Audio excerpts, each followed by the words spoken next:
আচ্ছা, আজকে আমাদের আলোচনার টপিক হচ্ছে সিকল সেল অ্যানিমিয়া। তো সিকল সেল অ্যানিমিয়া হচ্ছে এক ধরনের হেমোলাইটিক অ্যানিমিয়া।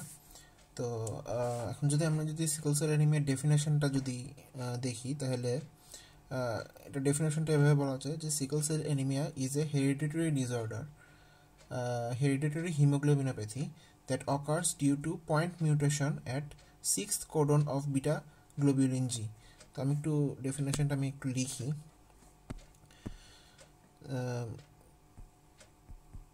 সিকেল আচ্ছা, পুরোটা লিখতে গেলে একটু টাইম লাগবে, আমি পুরোটা না লিখে বরং কি পয়েন্টগুলো লিখি। প্রথমত হচ্ছে এটা কি একটা হেরিডিটারি ডিসঅর্ডার, হেরিডিটারি ডিসঅর্ডার। দ্বিতীয় পয়েন্টটা কি, it occurs due to point mutation.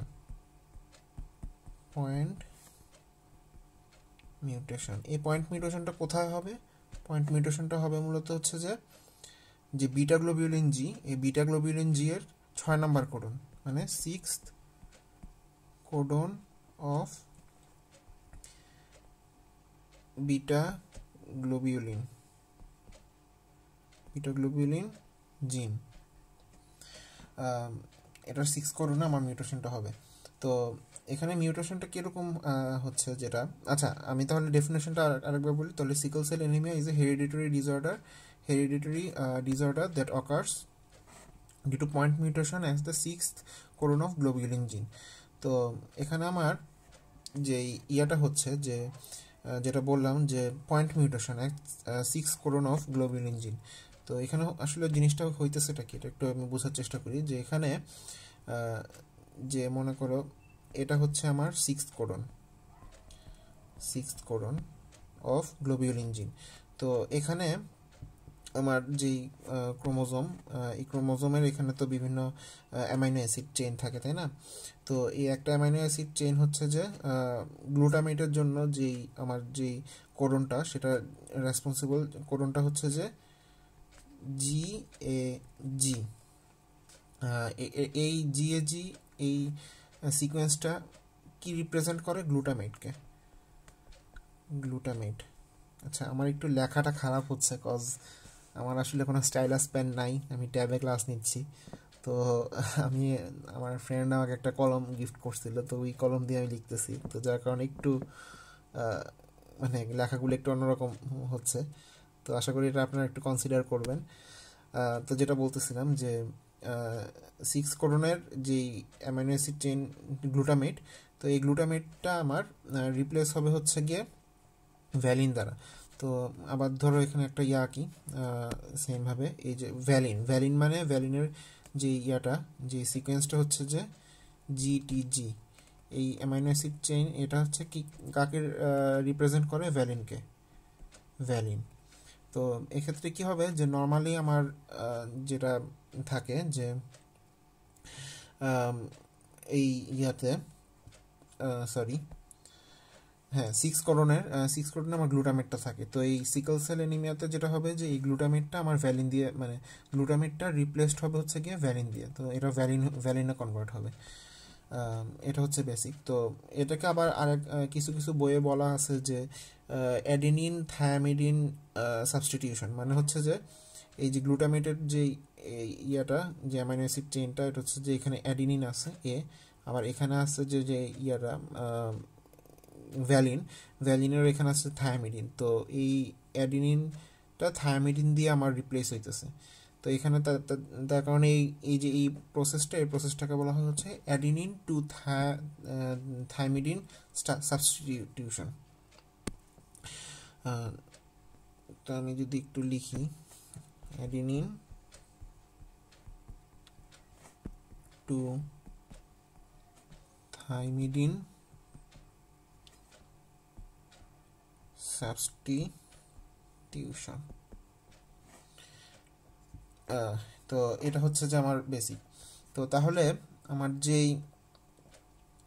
এটা হওয়ার পরে যেই আমার ফাইনাল রেজাল্টটা, তাহলে আমার কি হইতেছে এখানে, একটু কালারটা চেঞ্জ করি, কালার চেঞ্জের অপশন দেখাচ্ছে না। আচ্ছা যাই হোক, তো আমার যেই আমার যেই সিকল সেল অ্যানিমিয়াতে আমার এখানে বিটা চেইন, তো আমার যদি আমি নর্মাল আমার ইয়েতে যে হিমোগ্লোবিন এ, কথার কথা হিমোগ্লোবিন এই তো সবচেয়ে বেশি থাকে একজন অ্যাডাল্ট পার্সনটে, মোটামুটি 95% মতো হিমোগ্লোবিন এ থাকে। তো এই হিমোগ্লোবিন এ স্ট্রাকচারে আমরা যদি দেখি তাহলে দুইটা আলফা চেইন, দুইটা বিটা চেইন থাকে। তো আমার এখানে সিকল সেল অ্যানিমিয়াতে আমার কি হইতেছে, এই বিটা চেইন এই বিটা চেইনে আমার পয়েন্ট মিউটেশন হইতেছে। তাহলে আমার এই সিকল সেল অ্যানিমিয়াতে আমার এই আলফা বিটা এই দুইটা ইয়েতে পয়েন্ট মিউটেশন হওয়ার কারণে, আমার বিটা চেইনে পয়েন্ট মিউটেশন হওয়ার কারণে আমার এখানে এটা বিটা চেইনটা পরিবর্তিত হয়ে এখানে একটা এস, এই চেঞ্জটা হবে, মানে এটাকে এভাবে রিপ্রেজেন্ট করে যে আলফা 2 বিটা 2 আর উপরে একটা এস লিখে এভাবে। এই এটা যদি কোথাও দেখতে পাও তাহলে এটা বুঝে নেবে এটা হচ্ছে সিকল সেল অ্যানিমিয়া। তো সিকল সেল অ্যানিমিয়ার টাইপসে যদি আসি তাহলে দুই ধরনের টাইপস পাওয়া যায়। একটা হচ্ছে যে আমি তো সিকল সেল অ্যানিমিয়ার টাইপসে যদি আসি, দুই ধরনের টাইপস। ওকে, নাম্বার ওয়ান হচ্ছে যে homozygous sickle cell disease. Homozygous sickle cell disease. আর আরেকটা হচ্ছে যে হেটেরোজাইগাস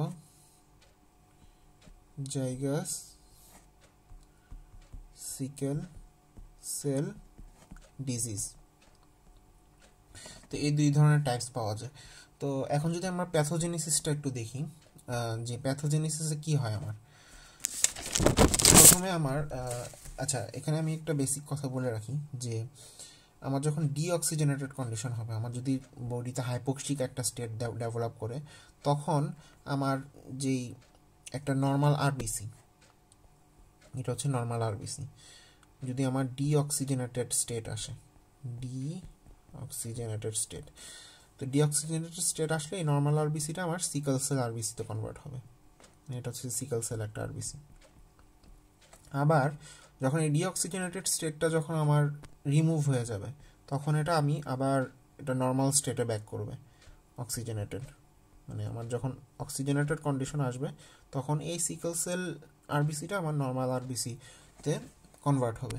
তা আসি এখন প্যাথোজেনেসিসে। তো প্যাথোজেনেসিসটা বোঝার জন্য আমি এই ছবিটা আমি ইন্টারনেট থেকে নামাইছি। তো এখানে আমার কি হয়, প্রথমে আমার ডিঅক্সিজেনেটেড একটা স্টেট আসলো। তো ডিঅক্সিজেনেটেড স্টেটটা যখন হবে, এটা হচ্ছে আমার নর্মাল আরবিসি, এটা হচ্ছে আমার নর্মাল হিমোগ্লোবিন চেইন, মানে হ্যাঁ, নর্মাল হিমোগ্লোবিন। তো নর্মাল হিমোগ্লোবিনে আমার এখানে এই যে বিটা চেইনগুলো দেখাচ্ছে। তো আচ্ছা, সরি, এখানে এটা আমার নর্মাল হিমোগ্লোবিন না, এটা হচ্ছে যে সিকল সেলের হিমোগ্লোবিন। তো আমার যাই হোক, নর্মাল হিমোগ্লোবিনটা মনে করো এখানে একটা নর্মাল হিমোগ্লোবিন। তো এখানে আমার পয়েন্ট মিউটেশন হওয়ার কারণে আমার এই যে এটা আসলো, এটা হচ্ছে সিকল সেল, মানে সিকল সেলের হিমোগ্লোবিন।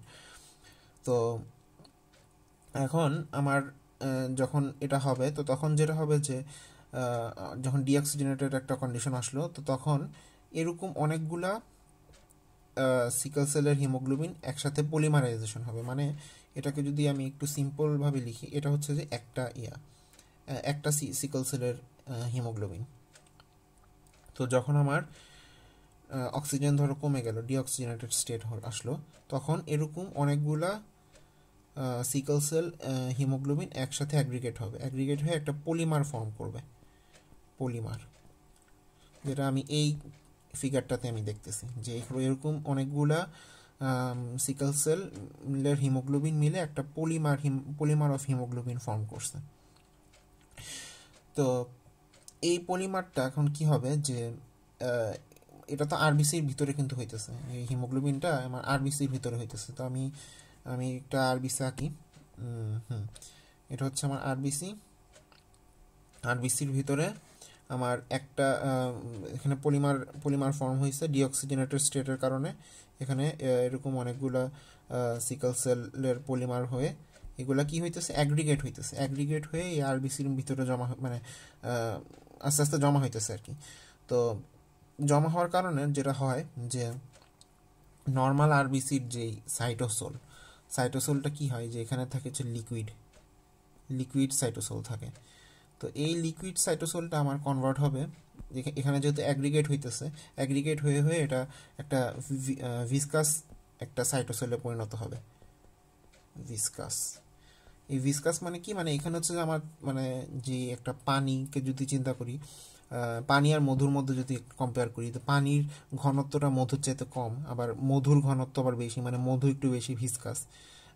তো এখানে আমার একটা লিকুইড সাইটোসোল আছে, তো এটার ভিতরে যদি আমার এরকম কিছু কম্পোনেন্ট যদি এরকম অ্যাগ্রিগেট হইতে হইতে হইতে হইতে যদি জমা হয়, তো স্বাভাবিকভাবে এই লিকুইডের এই কনসেন্ট্রেশনটা বেড়ে গিয়ে এটা ভিসকাস ফর্ম হয়ে যাবে। মানে ওই তো সেম পানি আর মধুর মতোই আর কি। তো এটা যখন হবে, তো এই কন্ডিশনটা হইলো, এই কন্ডিশন হওয়ার পরেও যদি আমার যে ডিঅক্সিজেনেটেড একটা যে স্টেট ছিল, যে আমার অক্সিজেনের লেভেল অনেক কম ছিল, এই এই কন্ডিশনটা যদি আমার কন্টিনিউ হয়, মানে এই আমার যদি ডিঅক্সিজেনেটেড স্টেটটা যদি আমার কন্টিনিউ হয়, তো তখন যে জিনিসটা হবে যে এই অ্যাগ্রিগেট মলিকুল যেটা, এই অ্যাগ্রিগেট মলিকুলটা তখন আমার একটা লং নিডল লাইক ফাইবারে কনভার্ট হবে। তো আমি একটু লিখি এটা, যে আচ্ছা আমি একটু ইয়ে করি, ভালোভাবে লিখি, যে aggregated molecules,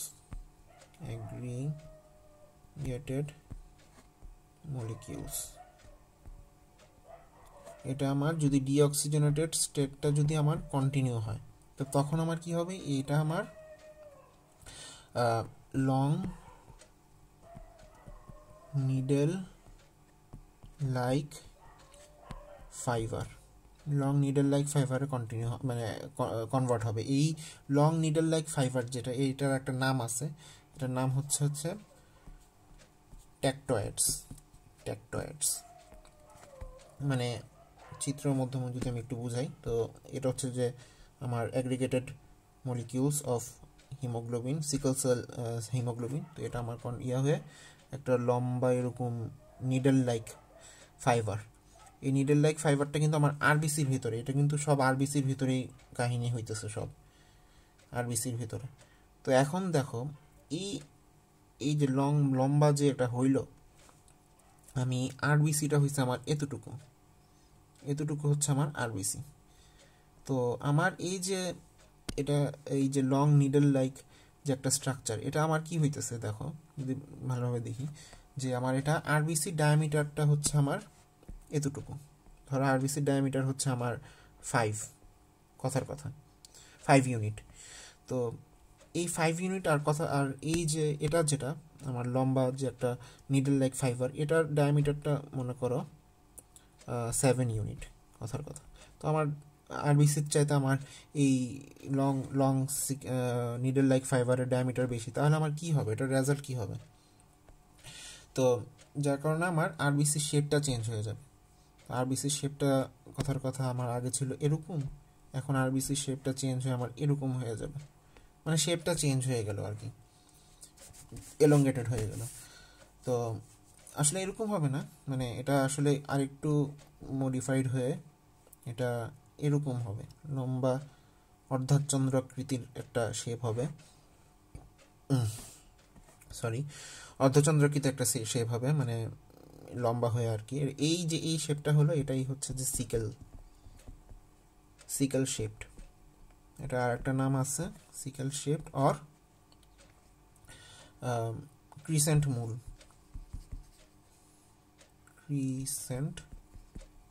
moon like shape, মানে এই তো ওই যে ঈদের চাঁদের মতো আর কি, ঈদের চাঁদ যেরকম অর্ধচন্দ্রাকৃতি থাকে এরকম। তো এখন আমার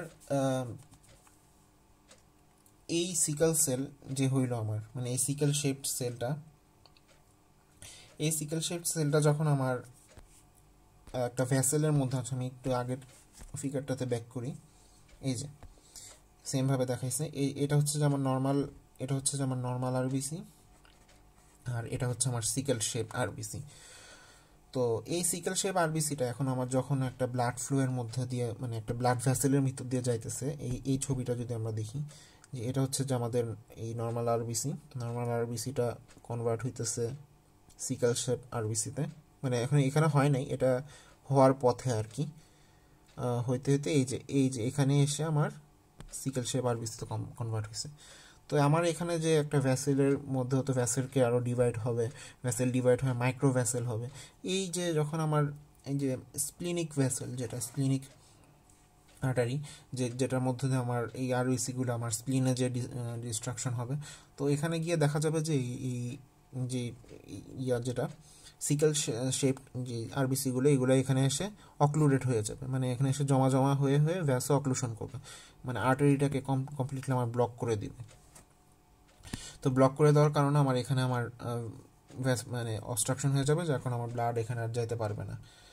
তো এখন কথার কথা, আমার এই যে এতক্ষণ যে ডিঅক্সিজেনেটেড একটা স্টেট ছিল, এই ডিঅক্সিজেনেটেড স্টেটটা কোনোভাবে রিমুভ হইলো। কথার কথা যে আমাদের যে পেশেন্ট, যে পেশেন্টের কথা আমরা কল্পনা করতেছি, এটা মনে করি আমাদের পেশেন্ট, সে মনে করো মানে বিমানে আছে, বিমান আমাদের কথার কথা 35,000 ফিট উপরে ছিল।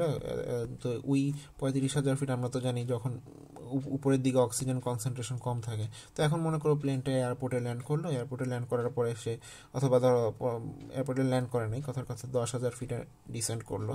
তো এখানে তো আমার যে অক্সিজেন কনসেন্ট্রেশন 35,000 ফিটের অক্সিজেন কনসেন্ট্রেশনের তুলনায় অবশ্যই অনেক বেশি হবে। তো যাই হোক, তো এখন সে মনে করো 10,000 ফিটে আসলো। 10,000 ফিটে আসার পরে আমার আগের তুলনায় অক্সিজেনের অক্সিজেন বেশি হইলো, মানে এখন আমার ডিঅক্সিজেনেটেড, যেটা আমি বলতে চাচ্ছি যে ডিঅক্সিজেনেটেড স্টেটটা আমার রিমুভ হয়েছে। তখন কি হবে?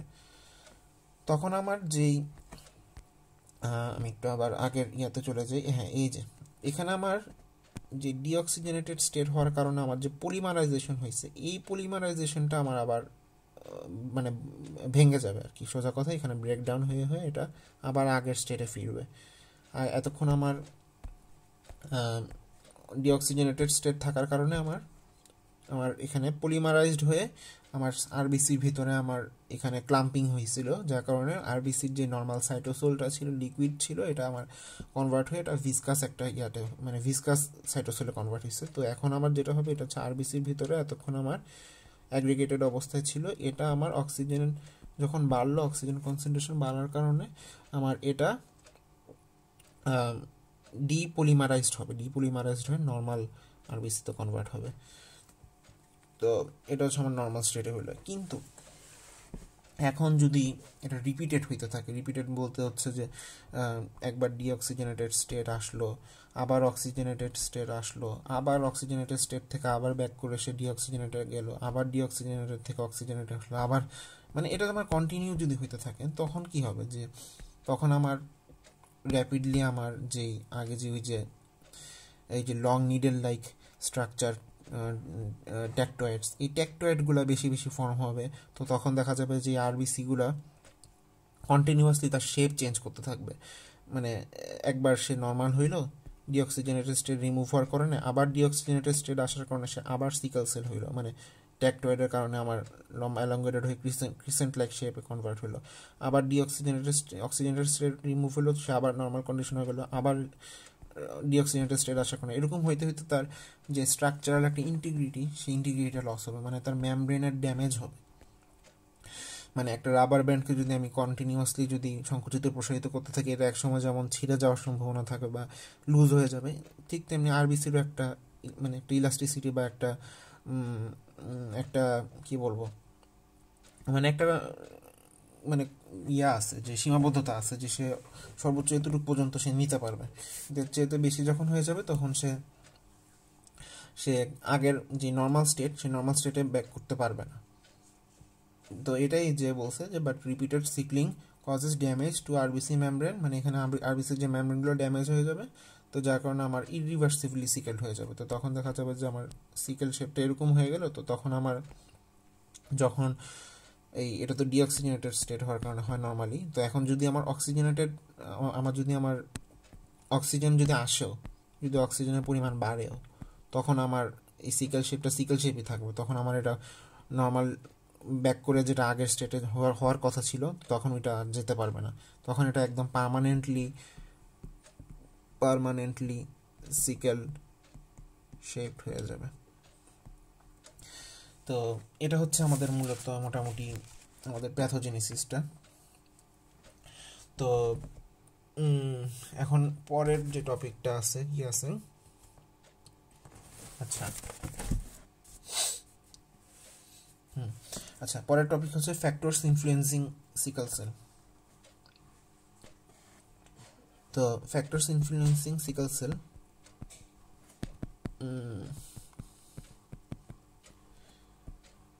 সিকলিং ফ্যাক্টরস ইনফ্লুয়েন্সিং সিকলিং কি কি ফ্যাক্টর আছে? প্রথমত হচ্ছে যে আমার যে অ্যামাউন্ট অফ হিমোগ্লোবিন এস।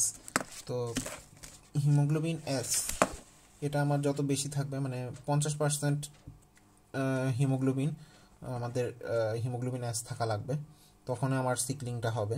তো এটাই আর কি, যে যত বেশি হিমোগ্লোবিন এস থাকবে তো তখনই আমার দেখা যাবে যে পলিমারাইজেশন হয়ে আমার এটা যেটা এতক্ষণ আমি প্যাথোফিজিওলজিতে যেরকম আলোচনা করছি ওই কন্ডিশনগুলো হবে।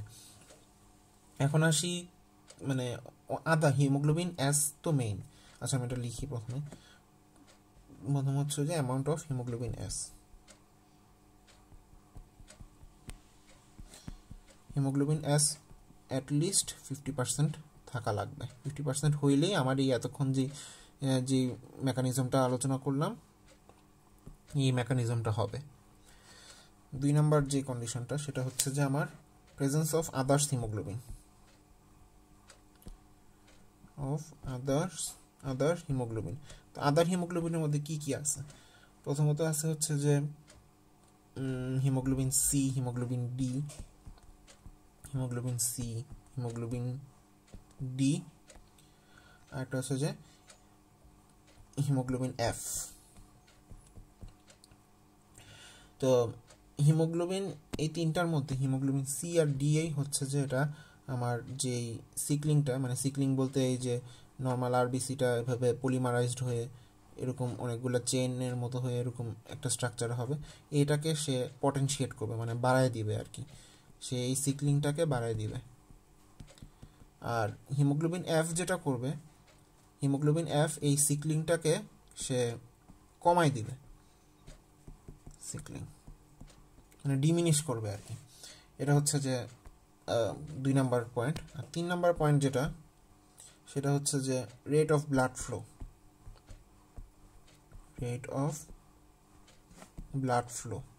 তো এই রেট অফ ব্লাড ফ্লোটা কী করে, যদি আমার মানে ব্লাড ফ্লোটা যদি কমে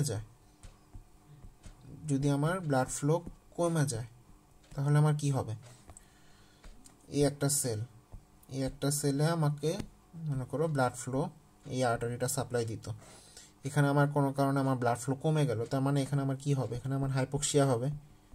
তো হাইপোক্সিয়া মানে কি, অক্সিজেন কমে যাওয়া।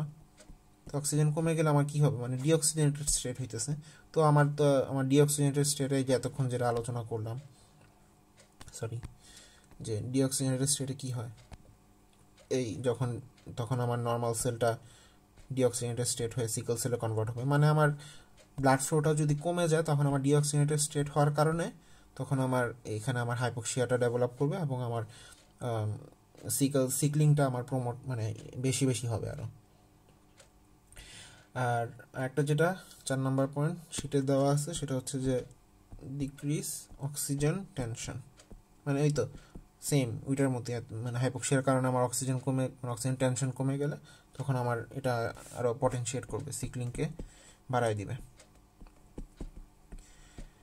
সিকলিং আমার লেখা আমি আবার সরি বলতেছি কারণ অনেক খারাপ হইতেছে আমি জানি, তো যাই হোক। তো শীটের পরে যে পয়েন্টটা সেটা হচ্ছে জেনেটিক্স, সেটা আমি অলরেডি একবার বলে ফেলছি যে দ্য সিকেল জিন is result from point mutation in the codon of 6th amino acid, মানে এই তো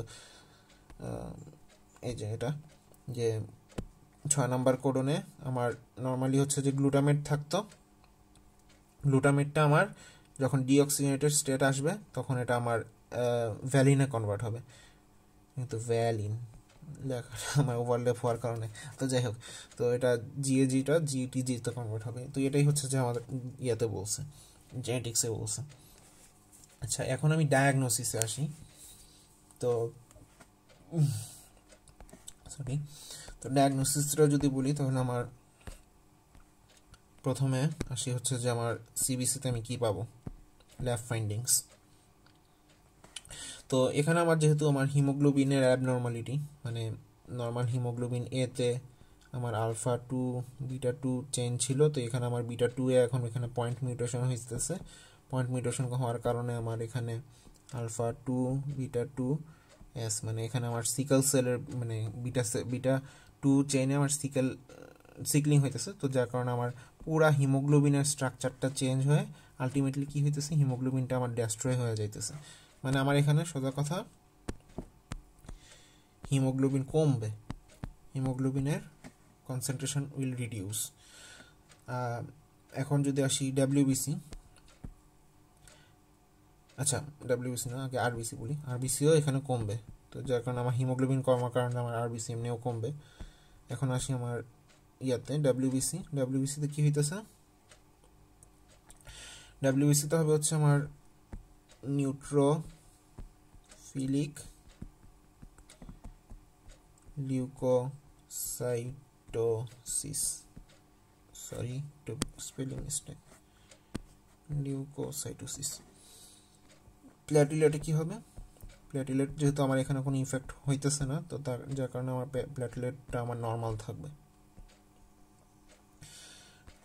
আচ্ছা, এখন আসি ইএসআরে কি হবে। আমার ইএসআরটা কি ছিল, আমার যে নর্মালি আরবিসিটা পজিটিভ, আরবিসিটা নেগেটিভলি চার্জ ছিল নর্মাল ক্ষেত্রে, তো নর্মাল ক্ষেত্রে নেগেটিভ। আর প্লাজমা যেটা আমাদের প্লাজমা ছিল পজিটিভ।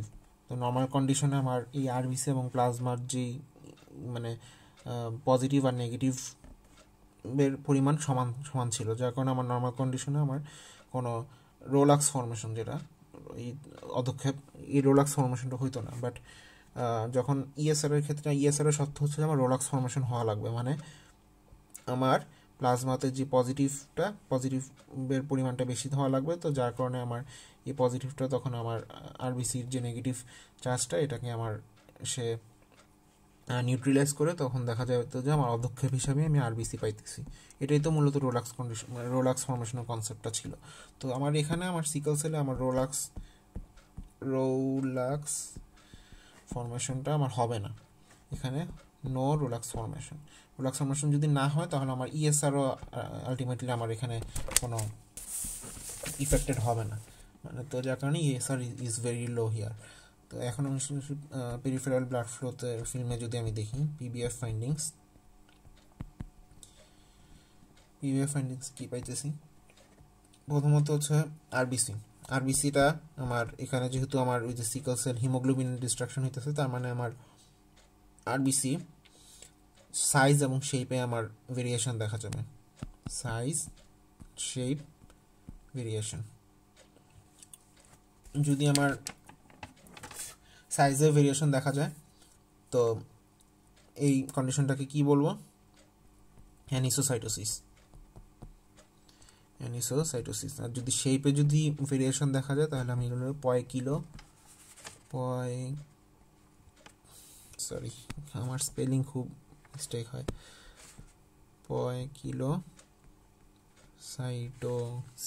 পয়কিলোসাইটোসিস। আর এখানে আরবিসিটা থাকবে নর্মোক্রোমিক থাকবে। এখন আরবিসিতে আরও কিছু ফিচার দেখব, সেটা হচ্ছে যে এটা হচ্ছে আমাদের আরবিসিতে দেখা যাবে নর্মালি তো নিউক্লিয়াস থাকে না, বাট এই ক্ষেত্রে আমার নিউক্লিয়েটেড আরবিসি থাকবে। আর একটা যে জিনিস থাকবে সেটা হচ্ছে যে টার্গেট সেল পাবো, আর একটা হচ্ছে যে হলেনজোলিস বডি, মানে হচ্ছে যে ফ্র্যাগমেন্টস, আরবিসির মধ্যে কিছু ফ্র্যাগমেন্টস অফ নিউক্লিয়াসটাই ভেঙে এরকম ফ্র্যাগমেন্ট আকারে পাওয়া যাবে। তাহলে কি কি সেল পাইতেছি, প্রথমত হচ্ছে যে আমি পাইতেছি হচ্ছে যে 3 ধরনের সেল, একটা হচ্ছে nucleated red cell, nucleated RBC. 2 নম্বর কি সেল পাইতেছি? Target sell. আর 3 নম্বর পাইতেছি হচ্ছে হওয়েল জলি বডিজ। আচ্ছা, হ্যাঁ, এখন আসি রেটিকুলোসাইটস।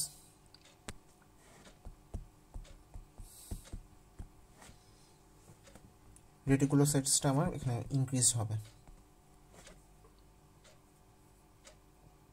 আচ্ছা, একটা মিনিট, একটা সেকেন্ড।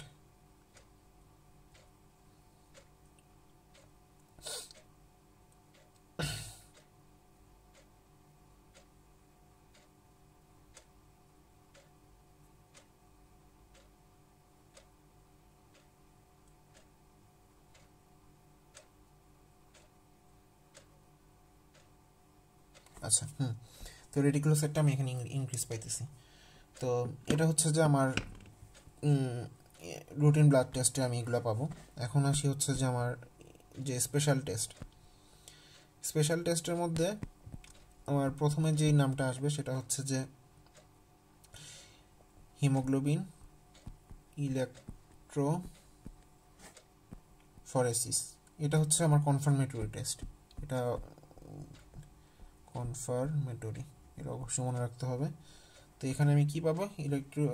হিমোগ্লোবিন ইলেকট্রোফরেসিসের ক্ষেত্রে ওই যে আমি আগে যে বলে আসছিলাম যে এটা হওয়ার জন্য কী কী শর্ত লাগবে, ফ্যাক্টরস ইনফ্লুয়েন্সিংয়ে যেটা বলছি, অ্যাটলিস্ট 50% অফ আরবিসি থাকা লাগবে। তো এখানে আমার দেখা যাবে যে এখানে যদি আমি হিমোগ্লোবিন ইলেকট্রোফরেসিস টেস্টটা করি তাহলে মোর দেন 50% হিমোগ্লোবিন অ্যাস পাওয়া যাবে। এটা হচ্ছে যে আমার টেস্ট, স্পেশাল টেস্ট। এখন যদি বায়োকেমিক্যাল টেস্ট করি তাহলে আমি কি পাবো? বায়োকেমিক্যাল টেস্ট করলে দেখা যাবে যে সেরাম বিলিরুবিন আমি ইনক্রিজড হবে। কারণ হচ্ছে যে আমার বিলিরুবিন ইনক্রিজ। কারণ কি? কারণ আমার এখানে আরবিসিটা ডেস্ট্রয় হইতেছে। আরবিসির ভিতরে আমার বিলিরুবিন থাকে, এই বিলিরুবিনটা তখন আমার রিলিজ হইতেছে। তো এই রিলিজ হওয়ার কারণে আমার দেখা যাবে যে আমার এটা বেড়ে যাবে। তো আরও আছে কিছু, যেমন serum folate and red blood folate low, তারপর methaemalbumin and free haemoglobin may be detected, এগুলো আরও কিছু পাওয়া যাবে। বাট মেইন হচ্ছে যে স্পেশাল টেস্টটা, এখানে আমার কনফার্মেটরি টেস্ট, এটাই হচ্ছে যে সবচেয়ে ইম্পর্টেন্ট কোয়েশ্চেন। কনফার্মেটরি টেস্ট কোনটা? Haemoglobin electrophoresis. তো যাই হোক, তো এই হচ্ছে আমাদের মূলত ডায়াগনোসিসটা। আর একটা টপিক বাকি আছে, সেটা হচ্ছে যে কীভাবে আমরা কি অ্যাডভাইস দেবো পেশেন্টকে। যদি এরকম যদি একটা পেশেন্ট যদি আসে আমাদের কাছে যে তার এরকম সমস্যা আছে, সিকল সেল অ্যানিমিয়া, তো তাকে আমরা প্রথমে যে ইয়েটা বলবো সেটা হচ্ছে যে অ্যাভয়েড প্লেন জার্নি যতটুকু সম্ভব। কারণ হচ্ছে যে প্লেনটা যখন আকাশে থাকে, যে আমরা জানি ভূমি থেকে যত উপরে যাওয়া যায় তত অক্সিজেনের পরিমাণ কমতে থাকে। তো এখানে অক্সিজেনের পরিমাণ বা হাইপোক্সিক স্টেটটাই হচ্ছে এই সিকল সেল অ্যানিমিয়ার পেশেন্টদের জন্য ক্ষতিকর। কারণ হচ্ছে উপরে যতই যাবে ডিঅক্সিজেনেটেড স্টেট হবে, তো যার কারণে আমার ওই সিকল সেলগুলো আমার পলিমারাইজড হবে। তো তাই এরপর আমার ওই যে নিডেল লাইক স্ট্রাকচারটা বেশি হবে। তো আলটিমেটলি আমার এখানে আরবিসি ডিস্ট্রাকশন হবে। ওই যে নিডেল স্ট্রাকচারের নাম কি ছিল? ট্যাক্টোয়েডস। তো আরবিসি ডিস্ট্রাকশন বেশি হবে। তো আলটিমেটলি আমার সিকলিংটা আরও প্রমোট হবে। আর 2 নম্বর কি? Avoid cold exposure. এখানে আমি কোল্ড এক্সপোজারটা কেন বললাম?